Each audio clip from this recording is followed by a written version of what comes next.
ધારાસભ્યને digital arrest કરવાના પ્રયાસથી હડકંપ, ગૃહ રાજ્યમંત્રીને રજૂઆત.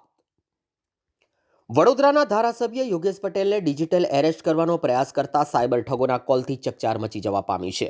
ધારાસભ્યને અજાણ્યા નંબર ઉપરથી કોલ આવ્યો હતો કે હું મુંબઈમાંથી બોલું છું, તમને નોટિસ મોકલી છે.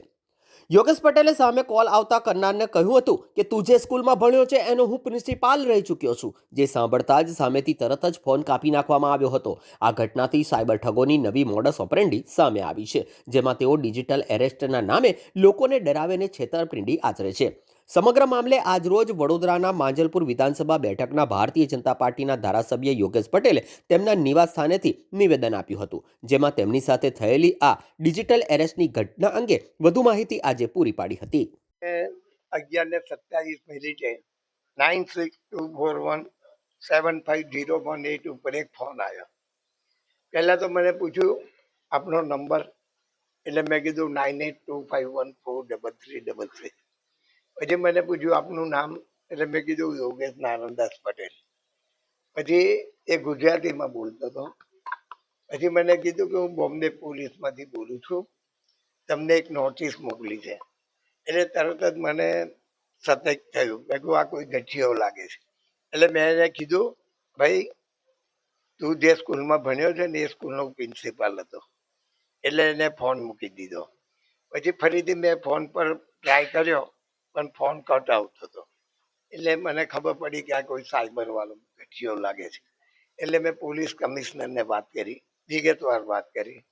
પોલીસ કમિશનરે એસીપી સાયબર ક્રાઇમમાં ફોન કર્યો. એમને એસીપીએ મારી જોડે ફોન પર વાત કરી. મેં વિગતવાર વાત કરી. એમને મને ભરોસો આપ્યો છે કે અમે એને પકડીશું. ત્યાર પછી મેં રાજ્યના ગૃહમંત્રી હર્ષ સંઘવી જોડે વાત કરી. એમને મેં કીધું કે ભાઈ આવા કાર્ડ એક તો શહેરમાં લારીઓ પર વેચાય છે, બીજું તંબુ નાખે છે ને એક ટેબલ લઈને બે એને કાર્ડ આપી દે છે. ઘણા લોકો પાસે પોલીસે ઘણાને પકડ્યા છે. 2 કાર્ડ હોય, 10 કાર્ડ હોય, 50 કાર્ડ હોય, આવા કાર્ડ ઘસીને લોકોને છેતરતા હોય છે.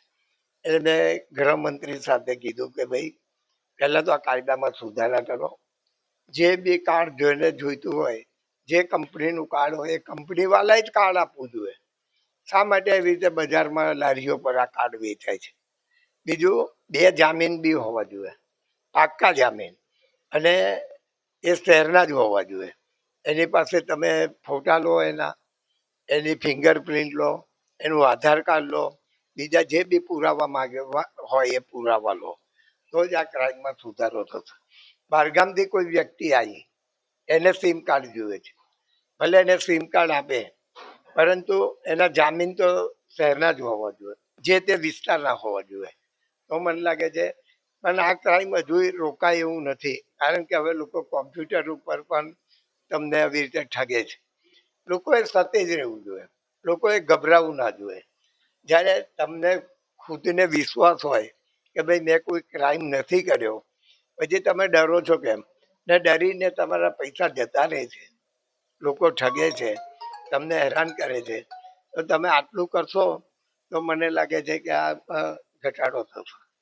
કાકા, માનું છું જે પ્રકારે તમે સ્માર્ટફોન તો નથી વાપર્યું, સાદો ફોન વાપર્યો, એના કારણે જ આ બચી શક્યો? કારણ કે ના, બધાએ છે ને ભલે સ્માર્ટફોન વાપરે, પણ પોતે કોઈ બી આવી રીતે વાત કરે ને એને વિચારવું જોઈએ કે ભાઈ આ માણસ મને છેતરી રહ્યો છે. એને ફોન કટ કરી દેવો જોઈએ, કાં તો એને કહેવું જોઈએ ચાલ મૂકી દે ફોન, તોય બી પેલો ગભરાઈ જશે સામે વાળો. એટલે તમે ડેરિંગ બતાવી તો જ સામે વાળો ગભરાય ને? કારણ કે આમાં ડેરિંગ નહીં, આમાં તો મેં તરત જ એને કીધું જવાબ, એને મેં એની વાત જ નહીં સાંભળી આગળ, ખાલી ગુજરાતીમાં બોલ્યો એટલે તરત જ મને મગજમાં આવી ગયું કે આ કોઈ ગઠિયો લાગે છે. એટલે તમે સતેજ હતા એટલે તમે બચ્યા, માનો છો? ના, પણ મારા ફોનમાંથી તો હું લઈ લે એમ કહું છું. આ ફોનમાં કશું એવું છે નહીં કે એ પકડી શકે મને.